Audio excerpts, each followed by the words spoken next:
Монгол Улсын их хурлын гишүүн Ганмаа нарын 46 гишүүнээс 2026 оны 5 сарын 29-ны өдөр Монгол Улсын их хурлд өргөн мэдүүлсэн эмнэлгийн тусламж үйлчилгээний тухай хуулийн төсөл болон хамт өргөн мэдүүлсэн хуулийн төслийн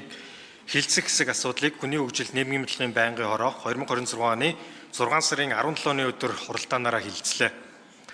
Хууль санаачлагч эрүүл мэндийн тусламж үйлчилгээний чанар хүртээмжийг сайжруулах, иргэдээ эрүүл мэндийн шалтгаанд санхүүгийн эрсдлээс хамгаалах, эмч эмнэлгийн мэргэжлийн үйл ажиллагаа эрхлэх эрх зүйн таатай орчныг бий болгох, хариуцлагын тогтолцоог боловсронгуй болгох, хүн амын бодит хэрэгцээнд тулгуурласан тэгш хүртээмжтэй чанартай тусламж үйлчилгээ үзүүлэх, эрүүл мэндийн тогтолцооны зорилтуудыг хангах хэрэгцээ шаардлагыг үндэслэн хуулийн төслийг боловсруулсан байна. Монгол Улсын засгийн газраас 2016 оны 59-р тогтоолын 4-р хавсралтаар батлагдсан хууль тогтоомжийг хэрэгжүүлэхтэй холбогдсон гарах зардлын тооцоо хийх аргачлалын хүрээнд хуулийн төслийн баталснаар улсын төсөвт 9 тэрбум төгрөгийн нэмэлт зардал үүснэ гэж хууль санаачлаж үзжээ. Хуулийн төслийг парламент цэгийн цахим хуудас байршуулж иргэд олон нийтийн санал авч байгаа болно. Байнгын орооны хуралдаанаар хуулийн төслийг хилцэх үед улсын хурлын гишүүн Наранбаяр хуулийн төслийн хүрээнд иргэд эмнэлгийн тусламж үйлчилгээ авах шатлалыг хэрхэн тодорхойлсон талаар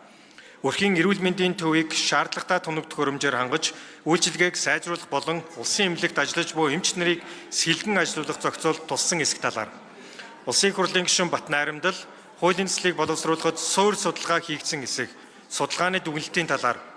улсын их хурлын гишүүн Мөнх Сайхан эмнэлгийн тусламж үйлчилгээ үзүүлэх байгууллагын төрлийг хэрхэн тодорхойлсон ангилсан талаар эрүүл мэндийн даатгалын үндэсний зөвлөлийн тогтоолоор баталдаг төлбөрийн аргуудыг хуулийн төсөлд шууд туслах нь оновчтой эсэх,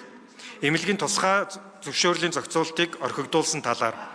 мөн эрүүл мэндийн байгууллагын магадлалын итгэмжлэлийн зохицуулт болон хуулийн төслийг улсын хурлд өргөн мэдүүлэхээр боловсруулж буй эрүүл мэндийн холбогдох бусад хуулийн төслүүдтэй хэрхэн уялдсан талаар,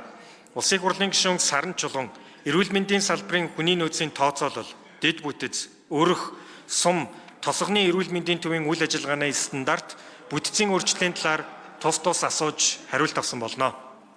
Хуулийн төсөлтэй холбогдуулан улсын их хурлын гишүүн Цэ Мөнх Туяа эрүүл мэндийн салбарын тогтолцоог эмч, эмнэлэг төвтэй биш иргэний эрх ашигт нийцсэн байхаар хуулийн төслийг боловсруулсан талаар саналаа хэлсэн.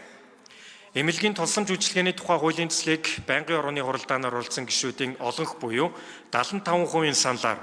хамт өргөн мэдүүлсэн гэр бүлийн хүчирхийлэлтэй тэмцэх хуульд өөрчлөлт оруулах тухай хуулийн төслийн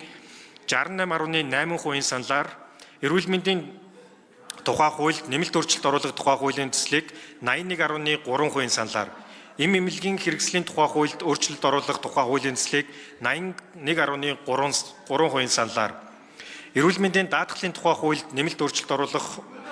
тухай хуулийн төслийг 81.3% саналаар эмнэлгийн тусламж үйлчилгээний тухай хуулийн хүчингүй болсон тооцох тухай хуулийн төслийг 81.3% саналаар үзэл баримтлалын хүрээнд хэлэлцгийг дэмжиж чуулганы нэгдгэн хуралдаанаар хэлэлцэх нь зүйтэй гэж үзсэн болно. Улсын хурлын иргэм гишүүдээ